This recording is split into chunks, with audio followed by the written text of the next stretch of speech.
Hey, at least Grandpa didn't catch him doing that. That's my thoughts on episode 3 of My Dress Up Darling, so let's jump right into it. Yeah, really cool episode here, kind of establishing more of a connection between Kitagawa and Gojo, as we really get a perspective of, despite the fact that we're now including the classmates scenario into the picture of, oh no, I can't be seen around her situation. We're kind of getting that out of the way really quickly, which I do like. And really establishing the idea that Kitagawa isn't able to be what she wants to be around the people that she is. But despite the fact that she's so popular and people accept her for everything that she likes, I guess it's giving a picture that it's a lot of it's really kind of surface level. I mean, the idea that somebody wouldn't want to even play a game that she suggests, kind of see why, but it's still her finding somebody that will accept her for what she is, and I think that was really cute. But no, let's get it out of the way. Yes, we open up the episode with Gojo in a dream state, and I knew it was, I kind of assumed it was going to be a dream state. It's like, wow, that was like the episode opens up, and she's already got her outfit, and I'm like, wow, that was quick. No, this is going to be a dream state, isn't it? There's no way they've already had him create this, and they didn't show us any of that creation process. This is going to be a dream, and yeah, sure enough, when she starts... Oh, I get really into my cosplaying. Yep, this is going to be a dream. I don't know. It could be. I mean, that probably will end up being a thing, that the moment that she finally, gets into cosplay, she gets into the character. I don't doubt that. That's kind of a cosplay thing. But no, he wakes up from it, and he's obviously really embarrassed. And then, yes, he has to prepare himself for school, which, again, good thing Grandpa didn't catch him this time. That said, really solid ecchi there. I mean, unlike other things this season, like World's End Harem that censors everything, this one did it in a way that doesn't require censorship, and it was, I would say, probably 1,000 times more ecchi than World's End. This cuts to school where, again, we have this perspective of Gojo coming into class, following, all this time that he spent with her the day before, and yeah, that moment of, okay, is she going to ignore me now that we're around other classmates? No, she's literally like, Gojo, what's up? Jumps in there, introduces this other girl, Noah, and really starts talking to him. All the girls are kind of coming in and, meeting him, which was nice. It wasn't an uncomfortable scene, but it was uncomfortable for Gojo. Gojo is not really used to that kind of attention, but at the same time, getting that perspective of surrounding people going, wait, who's this guy and why is she suddenly around him? Are they going out? No way. There's no way that she'd go out with this guy. And yes, this creates the uncertainty that he has. Like, I can't be around Kitagawa because then people are going to start talking about her. And again, that's kind of where I assumed it was going to go. It typically with these stories, it either goes in the direction of, I don't want her name to be tarnished because she's seen around me, or the idea of the person being bullied because they're around them. Like, she's so popular, everybody will abuse him because he shouldn't be around her.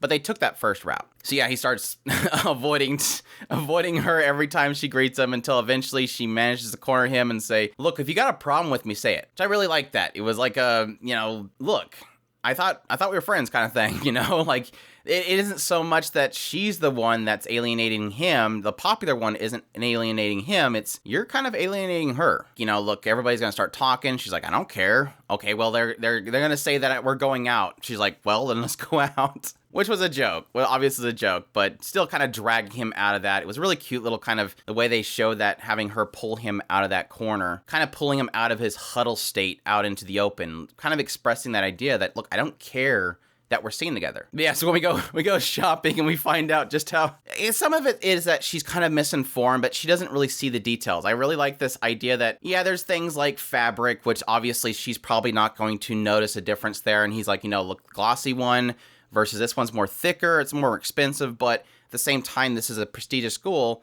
it would be more likely that she'd use this fabric.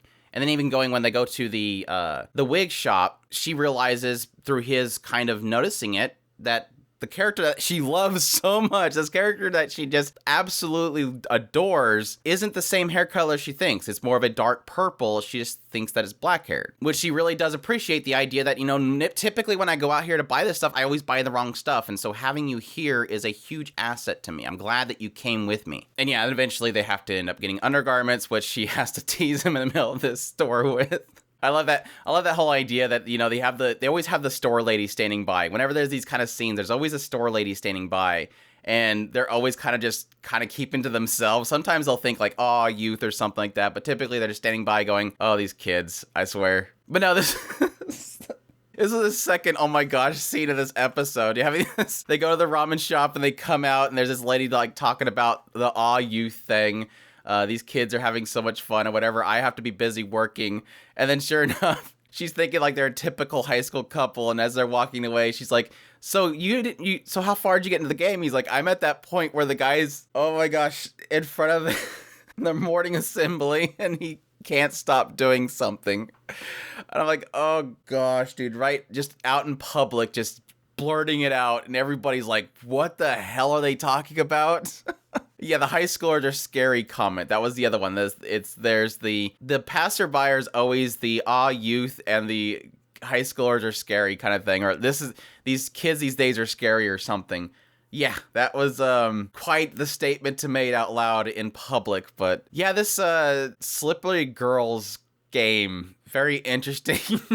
I wonder if it's based off a real game. I don't know, probably not. I don't want to know. I probably don't want to know. But this came to a very interesting conversation, and I mark my words, this will come up later. I think right now they've solidified this element to the story. She's kind of going through all these different cosplay and she's showing them to Gojo and she's like, this looks great, right? This looks great, right? This one's adorable. I love this one.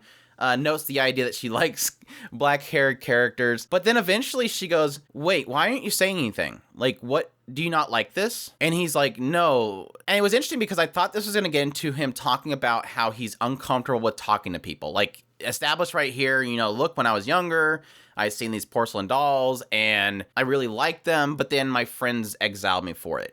And so I've never really talked to people much. And so I'm uncomfortable. No, it doesn't get into that.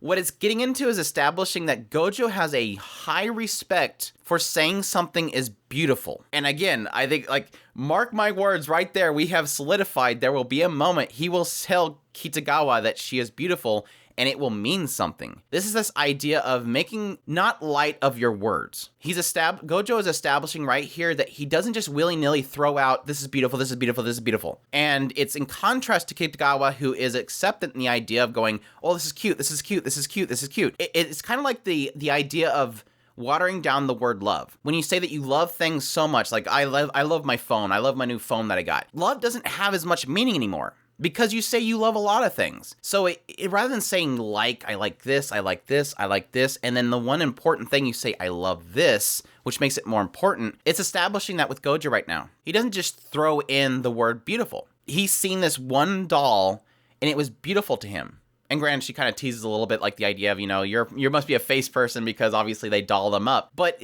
again, this is establishing that Gojo takes his words seriously, especially the words beautiful. And so again, like I said, you're going to see it like later. It might be cute. I think they said cute and beautiful. So I think later on, you'll definitely probably see this moment where he'll finally, maybe he makes something for her and then she looks really beautiful and he says that. And that's going to be like, I'm assuming Kitagawa is going to grab onto that and say, oh my gosh, he just said this, and he takes that very carefully. And it's nice that even though he's acknowledging that it's kind of a weird thing, she's like, no, don't compromise on it. If that's how you feel, don't compromise on it. And I really do like that acceptance, again, of what he really is, which it technically is the whole concept, this idea. I think this entire story is going to be about acceptance of what you really are. Yes, her slippery girls.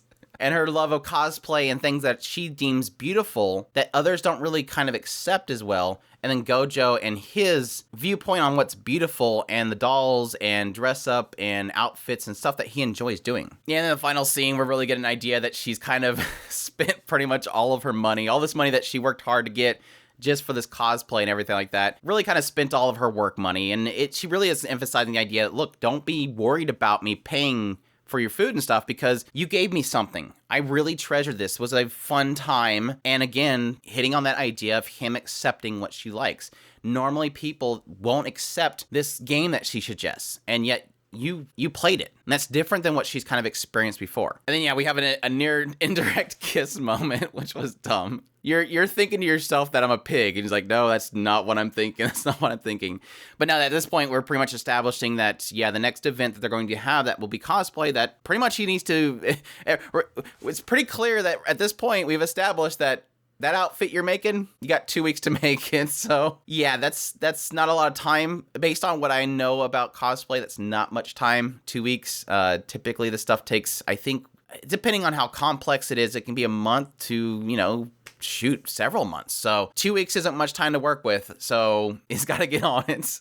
No more messing around with your video games, slippery girls, Gojo. It's time to make the outfit. But yeah, really solid episode. Like I said, really hitting on that aspect of her not being concerned about being around Gojo in public. She does see him as a friend. She's established at this point, stop being embarrassed being around me. You're my friend. Again, really hitting heavy on why he is her friend. He's somebody that will accept her for what she enjoys, somebody that will actually play the games that she enjoys, somebody that will talk to her about the thing that she is fascinated with, somebody that's helping her with what she wants to do. There's no reason why he should feel like he's not important to her. He is useful to her and he's helping her. So again, I'm sure this will come up again and again as the story goes along, but at least right now it almost feels like we're pretty close to Gojo needing to step aside and realize that he's not just a tool and he's not just useless around her. I'm sure there'll be characters that will come into the picture that will tease him still, but at least for now, he should, in his own mind, acknowledge the idea that he's somebody important to her in some way. Not like love important, but somebody that's important to her. So, but yeah, solid episode overall. Get our ecchi moment out of the way at the very beginning. It's really nice. Well, they technically had that one in the dressing room, but overall, just fantastic. I'm still loving this show. So many good laugh. I laughed out so loud when they said that in public and everybody freaked out. It's like, oh my gosh. But yeah, that's my thoughts on episode 3 of My Dress Up Darling. Still loving it. I hope you guys enjoy this video. If you did, leave a like down below, comment. Let me know what you thought of the episode. Subscribe if you haven't already. Share this video if you can. Support us on Patreon. I'll throw our tips link in the description below. Definitely appreciate everybody that does. And y'all take care.